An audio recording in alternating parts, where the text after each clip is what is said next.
कार्तिक के महीने में एक बेलपत्र, 3 शमी पत्र, बहुत ध्यान दीजिएगा। कार्तिक के महीने में एक बेलपत्र, 3 शमी पत्र। कार्तिक के महीने की दोनों अष्टमी में से किसी भी अष्टमी पर, चाहे उजाले की हो चाहे अंधेरे की, शुक्ल पक्षी की हो चाहे कृष्ण पक्ष की, एक बेलपत्र, 3 शमी पत्र। आप कभी दिल से, कभी मौका मिले हृदय से दामोदर मास में, कार्तिक मास में अशोक सुंदरी वाली जगह का स्पर्श कर कर भगवान शंकर के शिवलिंग पर एक बार समर्पित कर कर देखना, और दूसरे वर्ष इंतजार करना कि तुमने कार्तिक महीने में अष्टमी के दिन बाबा को शमी पत्र बेलपत्र दिया था, क्या बाबा ने तेरे घर में धन और वैभव दिया कि नहीं दिया। जो स्थिति में गाड़ी चल रही थी वो स्थिति की गाड़ी तेरी पार हुई कि ना। कितने बेलपत्र, बोलो बोलो जमते बोलो जरा, कितना शमी पत्र।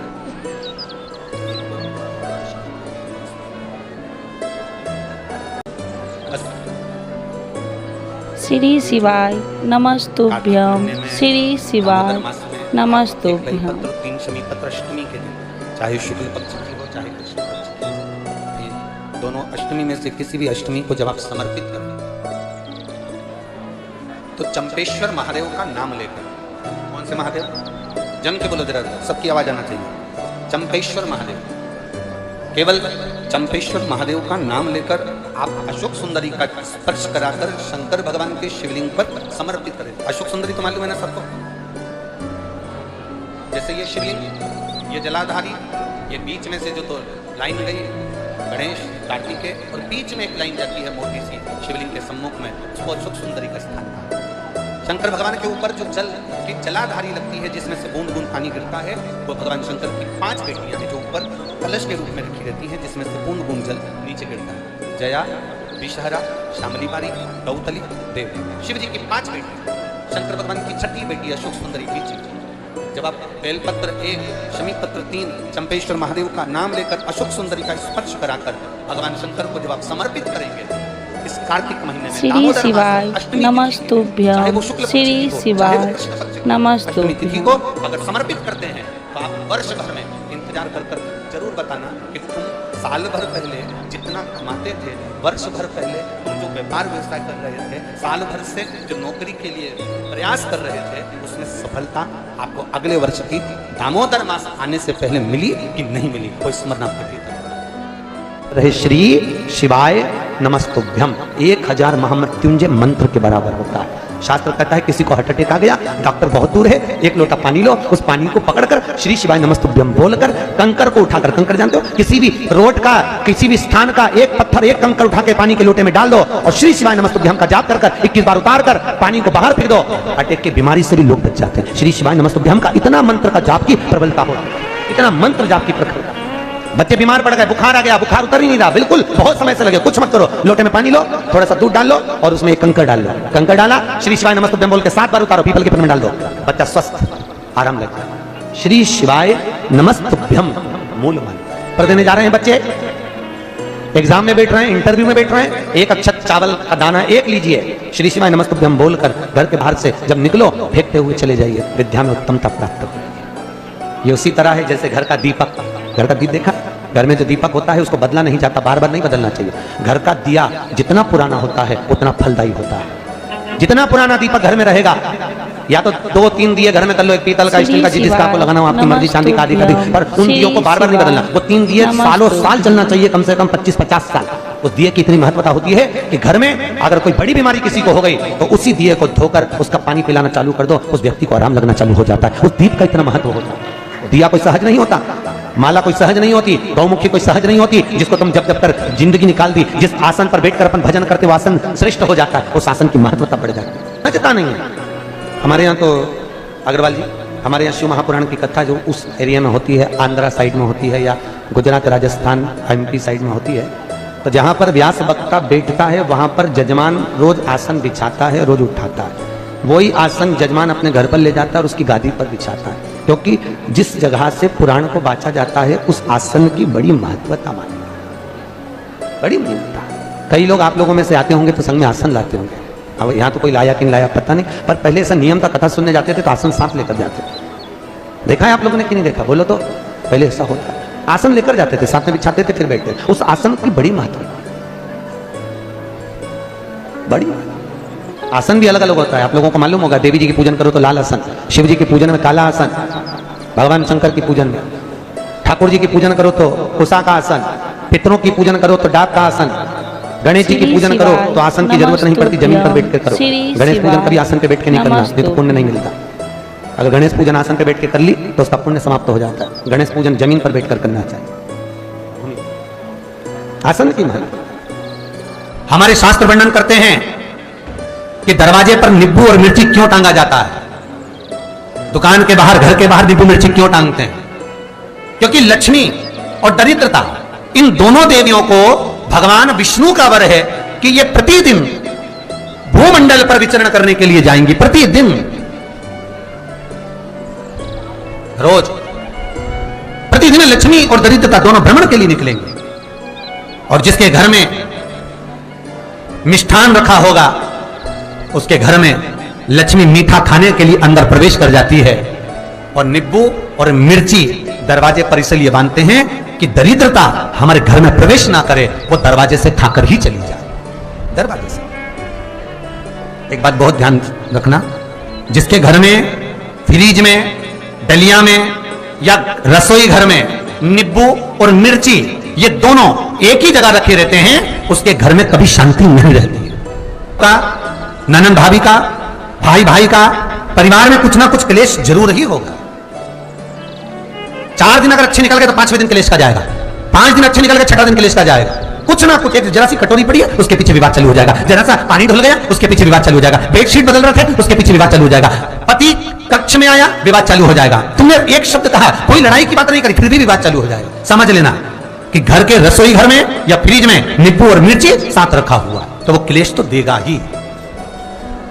पंडितों से पूछोगे, ज्योतिषाचार्यों से पूछोगे, वो कहेंगे मोती पिना दो, कोई कहेगा पितृदोष हो गया, कोई कहेगा कालसर्प दोष हो गया, कोई कहेगा वास्तु दोष हो गया, पर वो आपको ये नहीं बताएंगे कि नींबू और मिर्ची एक दलिया में रखा हुआ है। ये हमारा वेद, हमारा शास्त्र बताएगा कि नींबू और मिर्ची ये दरिद्रता देवी को प्रिय है, और जहां नींबू और मिर्ची साथ रखा वहां दरिद्रता प्रवेश कर जाती है, और दरिद्रता गई तो वो क्लेश उत्पन्न करती है, जिससे इसके घर में सुख ना रहे। सुख नहीं रहेगा तो लक्ष्मी नहीं रहेगी, दरिद्रता उसके घर में आराम से रह सकती है।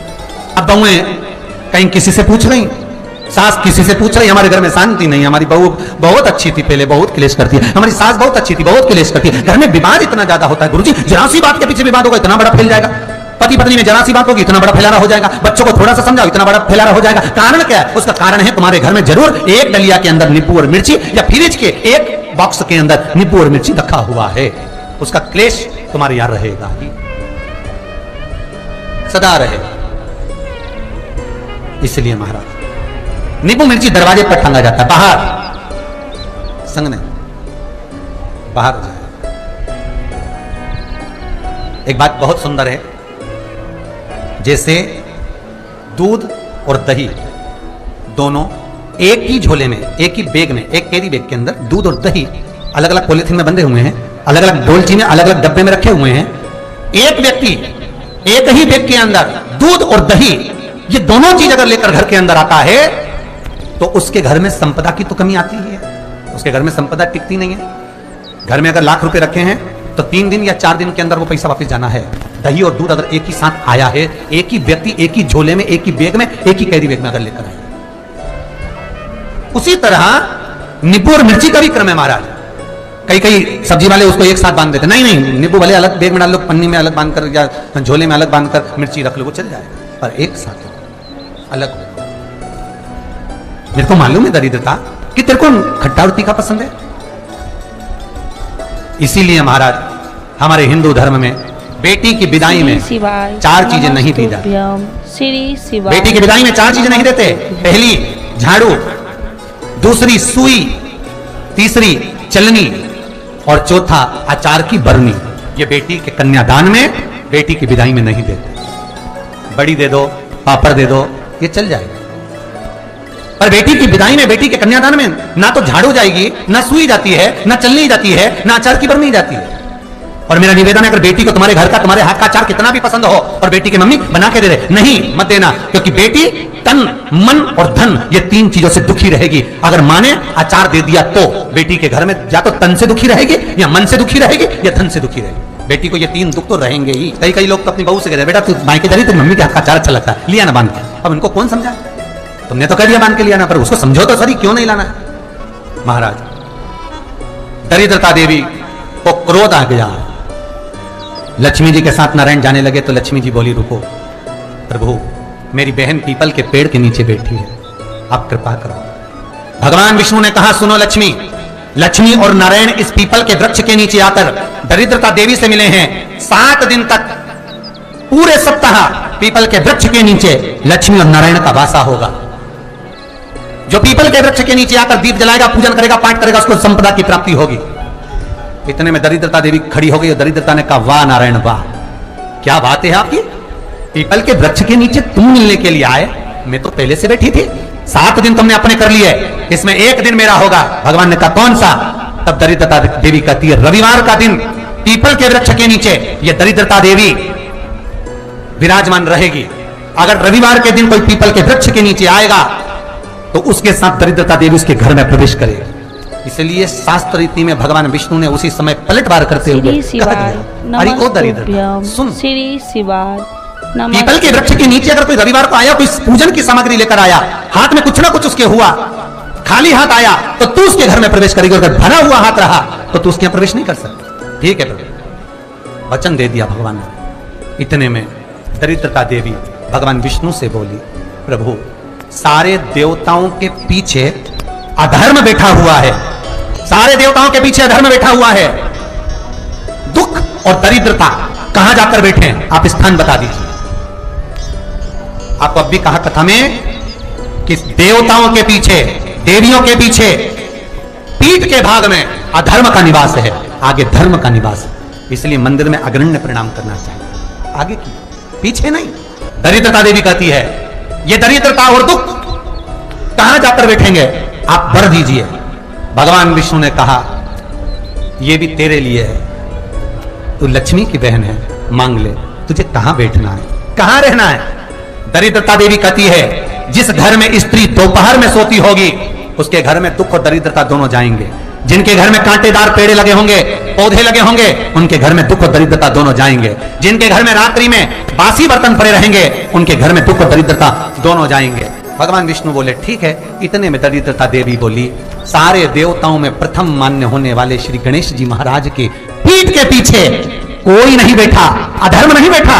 आप हमें वर दो कि दरिद्रता और दुख गणेश जी के पीठ के पीछे विराजमान हो, पृष्ठभाग में दरिद्रता और दुख दोनों रहेंगे। वर दो आप। फिर निवेदन करूंगा, दुनिया में ऐसा कोई समस्या नहीं जिस समस्या का कोई निदान नहीं। हर समस्या का निदान है, पर निदान किसी दूसरे के पास नहीं, निदान केवल मेरे भोले नाथ के पास में है। आपको अगर किसी समस्या का सफल आनंद चाहिए तो शंकर की शरण में जाओ। आपको सीहोर आने की भी जरूरत नहीं है, आपको हमसे मिलने की जरूरत नहीं है, आपको पंडित प्रदीप मिश्रा के पास नहीं आना, आपको किसी बाबा जोगी के पास नहीं जाना, आपको किसी के बेल भभूति लेने नहीं जाना, आपको तो शिव के पास जाना। जो शंकर की वस्तु है उसको स्वीकार करो बस। शंकर की वस्तु को स्वीकारिए, शंकर की वस्तु को स्वीकार करना चालू कर दीजिए। अरे भाई, शिव महापुराण की कथा तो यहां तक कहती है, यहां तक वर्णन कर रही है, जिस व्यक्ति की नौकरी नहीं लगती, सर्विस नहीं लगती, हर जगह पर अप्लाई कर रहा है, बार बार इंटरव्यू देने जा रहा है, लगातार उसको अगर सफलता प्राप्ति नहीं हो रही है तो धतूरा ढूंढो। धतूरा कहीं बाजार में नहीं मिलेगा, किसी वृक्ष से धतूरा तोड़ लिया, कुछ मत चढ़ा, तू शंकर जी के मंदिर में जाकर तेरा नाम और गोत्र बोल और शिव जी को धतूरा चढ़ाना चालू कर दे और बाबा से विनती कर, धतूरा चढ़ाना चालू कर। अब धतूरा कोई बहुत कीमती होता है क्या, बहुत पैसे का मिलेगा क्या, कहीं पे मिल जाएगा। धतूरा तोड़ और चढ़ा शंकर जी को। रोज नियम बना ले कि एक धतूरा मैं शंकर जी को चढ़ाऊंगा, प्रतिदिन चढ़ाऊंगा, शिव जी से जाकर निवेदन करूंगा प्रतिदिन। शंकर जी की प्रिय वस्तुओं में धतूरा, बेलपत्र आदि आदि की तो है, क्या है, चढ़ा रोज एक धतूरा। फिर वही धतूरा जिसके यहां तू इंटरव्यू देने जा रहा है उसी के सिर पे चढ़ गया, जो तूने शिव जी के चढ़ाया वही धतूरा वहां चढ़ा है, तो क्यों चिंता करता है। जो बच्चा बुद्धि से विकलांग हो, विद्या में कमजोर हो, परीक्षा हॉल में पेपर देते समय भूल जाता, विवेक काम ना करता, तो निवेदन है किसी भी पूर्णिमा की रात्रि को 12 बजे गाय के, गौ माता देसी गाय के जो 4 थन होते हैं, उन 4 थन में से जो आगे के थन होते हैं, 2 पीछे की ओर होते हैं, 2 आगे की ओर होते हैं, तो जो आगे के 2 थन है, उस थन का दूध निकलवा लिया जाए और उस दूध का कोई भी मीठा पदार्थ बनाओ तो ठीक है, ना बनाओ तो उसी दूध में शक्कर मिलाकर पूर्णिमा की रात्रि को जो विवेक से कमजोर हो, बुद्धि से कमजोर हो, या याद करा हुआ सब भूल जाते हो, या आपके लिए भी है कोई चीज रखते हो भूल जाते हो, विवेक याद नहीं रहता, बुद्धि में इतना प्रबल बल नहीं आ पाता, याददाश्त कमजोर होती चली जा रही, तो किसी भी पूर्णिमा की रात्रि को 12 बजे गाय के आगे के 2 थन का दूध, उसमें कोई पदार्थ शक्कर गुड़ कुछ भी मिलाकर भगवान के चंद्रदेव की साक्षी में उसको पिला दिया जाए। महाराज बार बार पिलाने की जरूरत ही नहीं पड़ेगी, एक ही बार में काम कर जाएगा और विवेक पूर्ण तरह से कार्य करने लगेगा। देसी गाय के आगे के 2 थन का दूध बड़ा प्रबल होता है।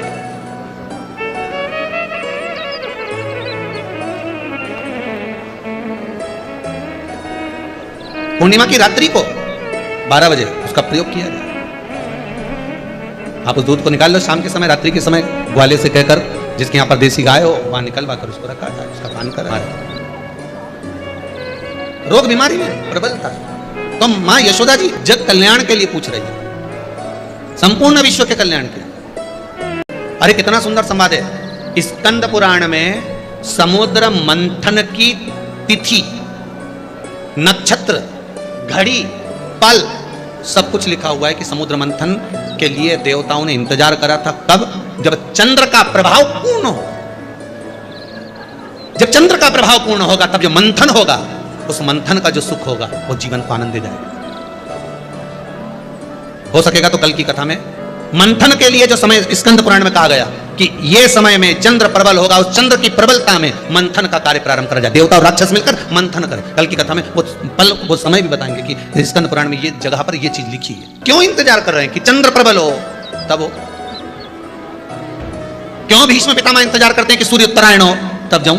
जब देवता 33 कोटि देवता उस चंद्र के इंतजार में रहते हैं कि ये चंद्र प्रबल होगा तब जाकर ये चंद्र यहां पहुंचेगा, तब जाकर हम मंथन करेंगे, तब जाकर वो अमृत मिलेगा और उस अमृत को देवता धारण करेंगे तो वो आनंद पा जाएंगे। तो हम क्यों शरद पूर्णिमा छोड़ें? हम क्यों एक एक पूर्णिमा छोड़ें? एक एक पूर्णिमा के महत्व को जानिए। कोई पूर्णिमा साधारण नहीं है, कोई प्रदोष साधारण नहीं है, कोई शिवरात्रि साधारण नहीं है। 12 महीने शिवरात्रि पड़ती है, 12 महीने में प्रदोष पड़ती है, 12 महीने हम उसका महत्व ही नहीं जान पाते। आज भी नियम है महाराज, आप कोई बहुत बड़ा काम करने जा रहे हो, बहुत बड़ा यज्ञ अनुष्ठान, विवाह, शादी आदि फंक्शन करने जा रहे हो, 4 दिन 8 दिन के लिए आप घर से बाहर जा रहे हो और आपको लगता है कि घर में ताला कैसे लगाएं, तो निवेदन है एक तांबे के कलश में जल भर लीजिए और जल भरकर उसमें थोड़ी सी काली तिल डाल दीजिए। भूतेश्वर शिव का नाम लेकर। कौन से शिव का? भूतेश्वर। शमशानवासी भूतेश्वर शिव का नाम लेकर काली तिल डाल दीजिए, कलश को प्लेट से ढक दीजिए, घर के किसी भी भाग में उसको रख दीजिए। उसके बाद आप चले जाए। किसी की सामर्थ्यता नहीं है कि उस घर में कोई पांव रखे, किसी की सामर्थ्यता नहीं है। और अगर कोई भूले से पांव भी रख दिया तो 22 दिन या 21 दिन के अंदर उसको, जैसे लोगों को हवा आती है बस उसको चक्कर आना चालू हो, बाल खोल खोल के घुमा मिलेगा। श्री शिवाय नमस्तुभ्यम, श्री शिवाय नमस्तुभ्यम।